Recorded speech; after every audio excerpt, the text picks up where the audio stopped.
Hello ट्वेल्थीज, कैसे हो? I hope आप सब बढ़िया होगे। चलो जी, इकोनॉमिक्स की प्रिपरेशन में हम लोग सबसे पहले शुरू कर रहे हैं इंडियन इकोनॉमिक डेवलपमेंट से। आपको पता है ये आपके एग्जाम में 18 मार्क्स का आने वाला है। उसमें से भी जो सबसे इजी चैप्टर है, जो सबसे पहले खत्म हो सकता है, हम वो शुरू करें। ठीक है, कहाँ है मेरा पेन? आगे पेन देखो जी। पहला चैप्टर है इन्वायरमेंट एंड सस्टेनेबल डेवलपमेंट। ठीक है, डन सर ये नाम से ही पता चल रहा है कि चैप्टर दो पार्ट में बढ़ गया, इन्वायरमेंट और सस्टेनेबल डेवलपमेंट। ठीक सर, पता चल गया। इसमें मतलब पहले इन्वायरमेंट समझना है, फिर सस्टेनेबल डेवलपमेंट समझना है। इन्वायरमेंट, सर इन्वायरमेंट में भी वो आपसे क्या पूछ सकता है? वो आपसे इन्वायरमेंट का मीनिंग, इसका फंक्शन। डन सर इन्वायरमेंट का मीनिंग और इन्वायरमेंट का फंक्शन आपको पता है? नहीं पता तो मैं वो भी बताऊंगा। ठीक, पहले हम कंटेंट देख लेते हैं। अगला पूछ सकता है वो reversal of supply demand relationship.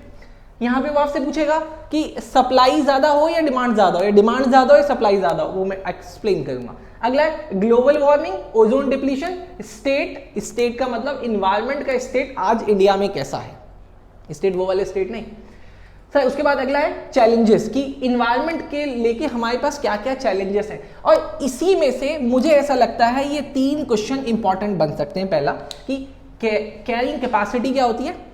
अगला इन्वायरमेंट क्राइसिस में वो आपसे इसका मीनिंग और इसका रीजन पूछ सकता है। और तीसरा मोस्ट इंपॉर्टेंट क्वेश्चन आने के समझो बहुत ज्यादा chances, India's environmental crisis poses a dichotomy. इसका मतलब क्या है? ठीक, तो सर ये इन्वायरमेंट में बस इतना सा कवर होगा। सस्टेनेबल डेवलपमेंट में वो सिर्फ 4 चीजें पूछ सकता है। पहला मीनिंग सस्टेनेबल डेवलपमेंट का, अगला एम, अगला how to achieve sustainable development, और लास्ट में पूछेगा वो कौन कौन सी स्ट्रैटेजीज हम बनाएं जिससे हमें सस्टेनेबल डेवलपमेंट मिल जाए। तो चलो जी, सबसे पहले शुरू करते हैं मीनिंग और फंक्शन से। चलो जी, इन्वायरमेंट का मीनिंग एग्जाम में 2 मार्क्स 3 मार्क्स में भी आ सकता है। क्या ऐसा इन्वायरमेंट का मीनिंग? आपको देखो पूरा लिखना पड़ेगा। It is defined as the total planetary inheritance, जो आपको मिला है प्लैनेट के साथ।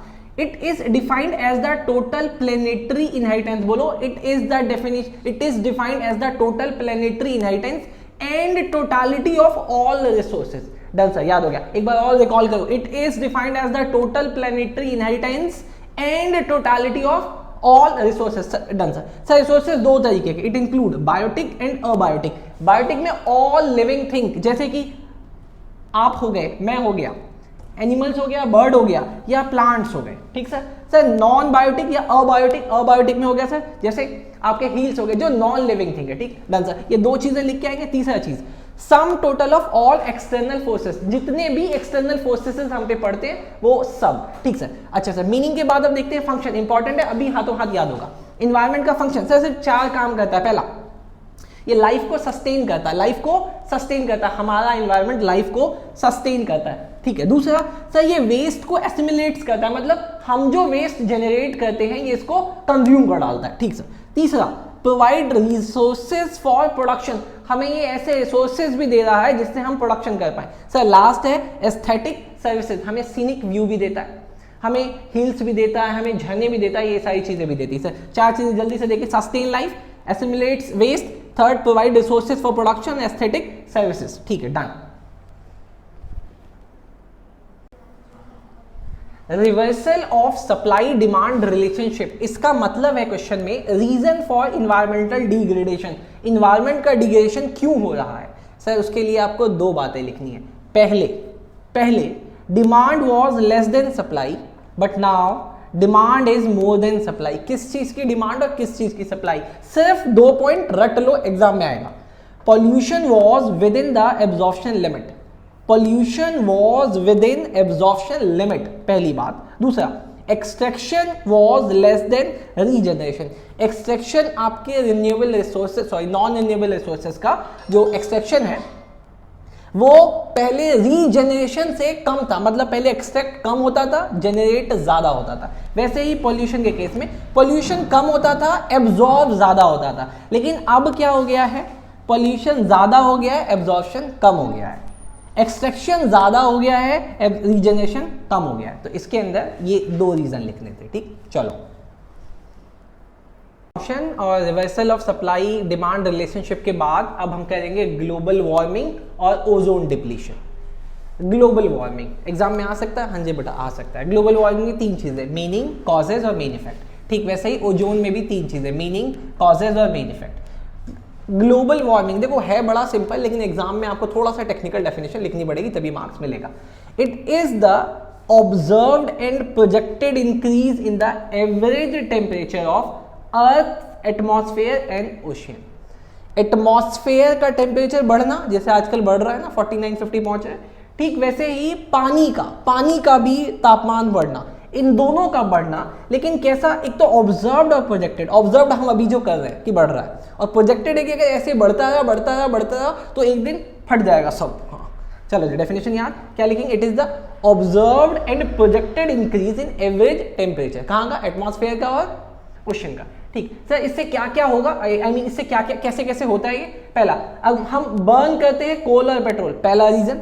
दूसरा डिफॉरेस्टेशन, और तीसरा मेथेन गैस। सर ये मेथेन गैस क्या होता है, ये जो एनिमल होते हैं ना, एनिमल, इनके डंग से ना एक स्मेल निकलती है, वो स्मेल इन्वायरमेंट में मिलके डेंजरस हो जाती है, वो है मेथेन गैस। ये इन्वायरमेंट के लिए ठीक नहीं है।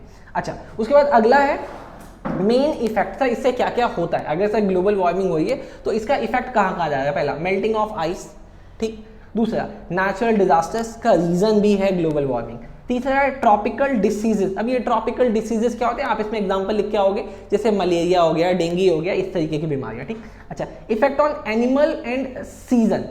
एनिमल बहुत सारे आपको पता है कि धीरे धीरे गायब हो रहे हैं, और सीजन कभी बहुत ज्यादा गर्मी, कभी बहुत ज्यादा सर्दी, इनके वजह से हो रही है, ठीक। चलो जी सर, ओजोन डिप्लीशन क्या होता है, इसमें भी 3 चीजें। मीनिंग, पहला डिस्ट्रक्शन ऑफ ओजोन। ओजोन का डिस्ट्रक्शन कहाँ पे, ओजोन लेयर में। डिस्ट्रक्शन ऑफ ओजोन, ओजोन का डिस्ट्रक्शन कहाँ पे, ओजोन लेयर में।